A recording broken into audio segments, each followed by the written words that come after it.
Tiap hari tanpa kita sadari, dari dapur, halaman, bahkan dari tangan kita sendiri, Kita menghasilkan sesuatu. ya sampah.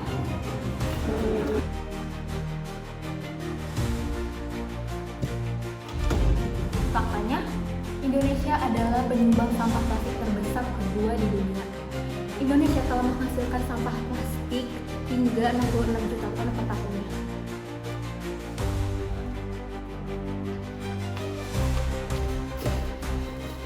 Tapi pertanyaannya, apakah kita tahu kemana semua sampah itu pergi? Atau yang lebih penting lagi, apakah kita peduli?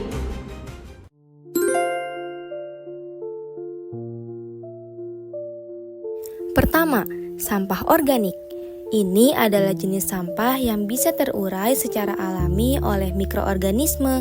Contohnya, sisa makanan, daun kering, kulit buah, nasi basi, dan pokoknya yang berasal dari alam. Kalau dikelola dengan benar, sampah organik ini bisa jadi kompos loh. Bukan cuma mengurangi tumpukan sampah, tapi juga bisa menyuburkan tanah dan menumbuhkan tanaman baru. Keren kan? Kedua, sampah anorganik. Nah, yang ini beda cerita nih. Plastik bekas, kaleng minuman, kaca pecah, bungkus snack, semua itu termasuk sampah anorganik yang gak bisa terurai dengan cepat secara alami. Butuh waktu puluhan hingga ratusan tahun untuk terurai di alam. Tapi bukan berarti gak ada harapan. Kalau kita mau sedikit kreatif, sampah anorganik bisa didaur ulang loh, atau bahkan disulap jadi kerajinan tangan dan barang bernilai ekonomis. Dan yang ketiga, sampah B3, singkatan dari bahan berbahaya dan beracun. Contohnya, baterai bekas, sisa cat, lampu neon, hingga limbah medis seperti jarum suntik itu merupakan sampah B3. Sampah jenis ini nggak boleh dibuang sembarangan karena kandungannya bisa mencemari air, tanah, bahkan membahayakan manusia dan hewan. Makanya B3 perlu perlakuan khusus dan harus dibawa ke tempat pengelolaan yang tepat.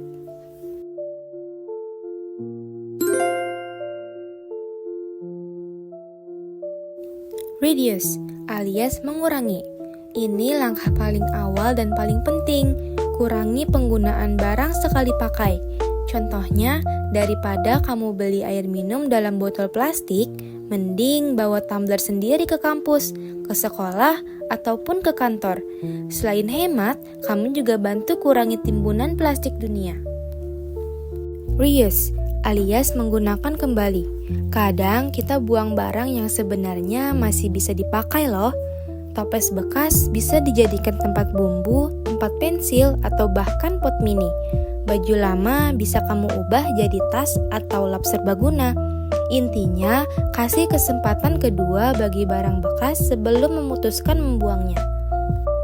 Recycle alias mendaur ulang.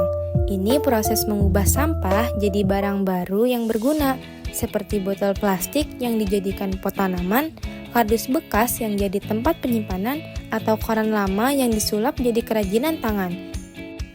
Nah, pada tanggal 24 Mei 2025 kemarin, kami mengadakan seminar yang super insightful loh, yaitu Eco Talks.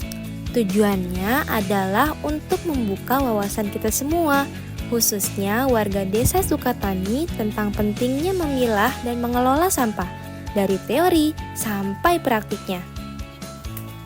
Kami turut menghadirkan dua narasumber yang luar biasa. Narasumber pertama adalah Ibu Luffy de la Rosa STMT, seorang akademisi yang menjelaskan teori dasar pengelolaan sampah. Beliau membahas kenapa pemilihan sampah itu penting, gimana dampaknya terhadap lingkungan, dan bagaimana peran kita sebagai individu bisa membawa perubahan yang besar. Narasumber kedua adalah Kak Amar Ibrahim, beserta rekan-rekannya dari komunitas bumitara.id, sebuah komunitas peduli lingkungan yang aktif di bidang pengolahan sampah. Mereka berbagi praktik langsung membuat kompos dari sampah organik rumah tangga, lengkap dengan tips, proses, dan manfaatnya. Ingat ya teman-teman, Mengelola sampah bukan cuma tanggung jawab petugas kebersihan, tapi tanggung jawab kita semua. Setiap langkah kecil kita untuk memilah sampah, membawa kantong belanja sendiri, atau mengelola limbah rumah tangga bisa memberikan dampak besar untuk bumi.